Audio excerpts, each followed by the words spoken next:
Hello everyone, my name is Ann Carroll and I'm Miss Garner 2016. I am so excited to have with me today Mayor Ronnie Williams. Thank you so much for being with us.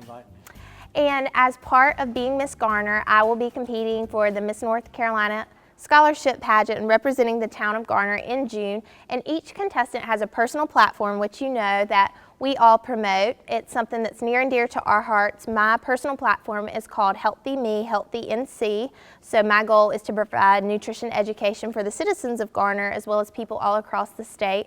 So Mayor, I want to start off by asking you, how important is it to the town of Garner to have healthy citizens? I think it's very important. As a town and community, we need to do what we can to encourage a healthier lifestyle.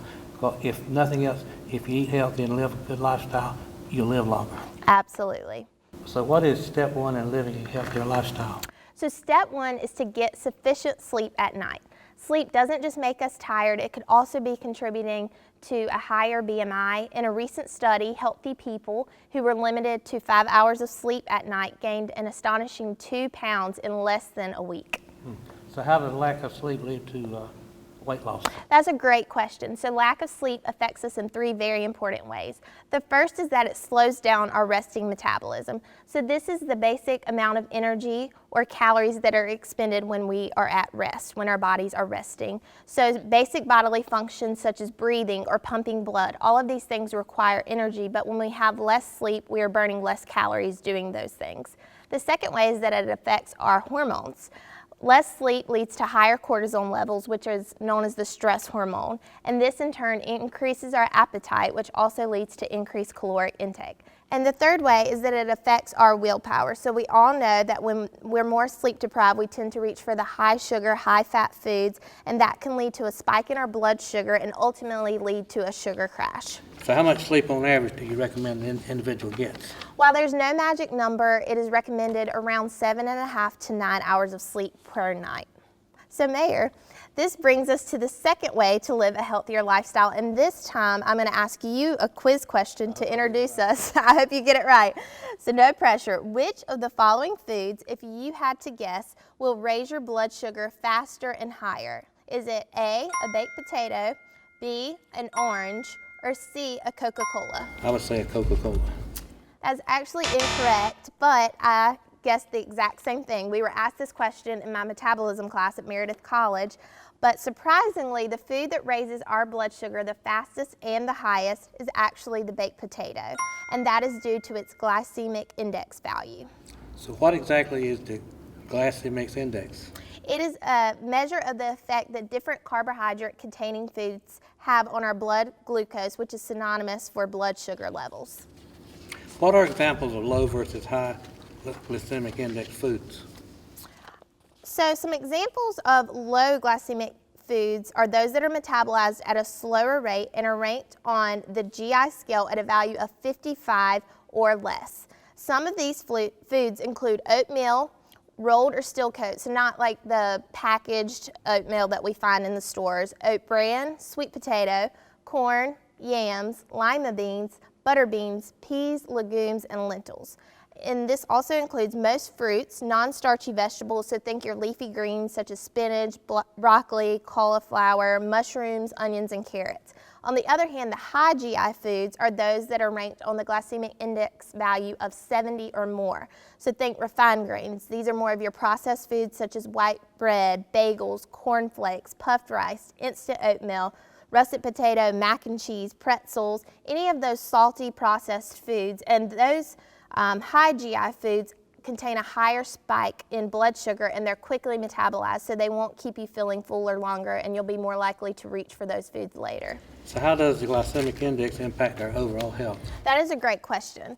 The long-term consumption of a diet with a relatively high glycemic index is associated with an increased risk of heart disease, type 2 diabetes, and chronic diseases. What is the third change we should make in order to live a healthier lifestyle? The third change may come as a surprise to some people, but it is to stop drinking diet soda. A lot of people think that by drinking diet soda, they're doing a better thing for their bodies, but any type of soda, whether it's regular or diet, is bad. So diet soda may save you on average 140 calories per serving. However, it confuses our bodies. It contains artificial sweeteners that trigger insulin, which sends our body into fat storage mode and weight gain, and nobody wants to gain weight. And the second way is that drinking diet soda will lead to weight gain, not weight loss. Studies of diet soda drinkers over a decade found that a 70% greater increase in waist size compared to non-soda drinkers. The third thing that it does is that it is associated with a 30% increased risk of metabolic syndrome and type 2 diabetes. It causes headaches, increases your risk for stroke and heart attack, and it is bad for our bones and is associated with depression.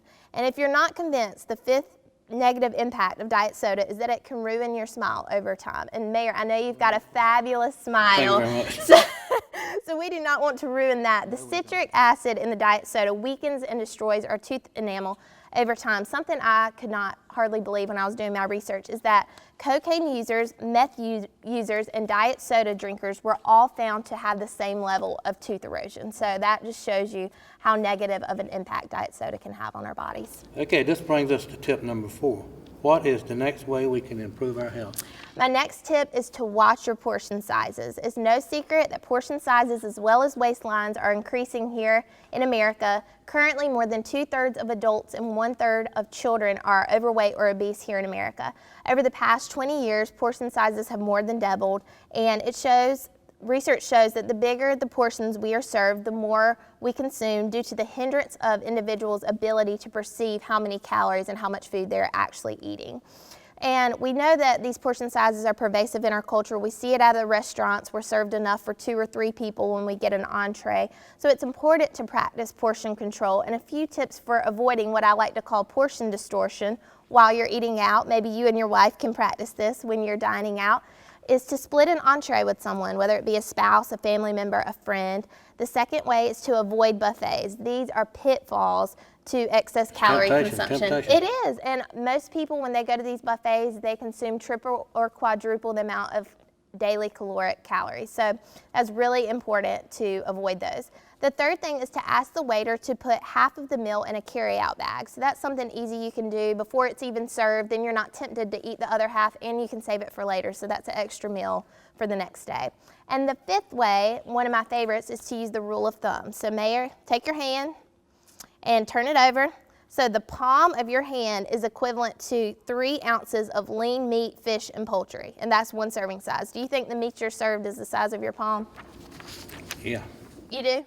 Okay, well, you're practicing proper portions. That's Well, good. it should be, anyway. It should be. Okay, next thing, ball up your fist. So the size of your fist is equivalent to 1 cup, which is the standard serving size of a medium piece of fruit, a cup of pasta, rice, pretzels, or 1 serving of ice cream. Do you only eat the amount of ice cream that's Not in your all the fist? time. Not all the time. So we can practice that. It's temptation too. It is. So the last way to use the rule of thumb is to use the tip of your thumb. So about from your knuckle to the edge of your thumb, that's equivalent to 1 teaspoon. So that's a good way to control portions of high-fat foods such as peanut butter or mayonnaise.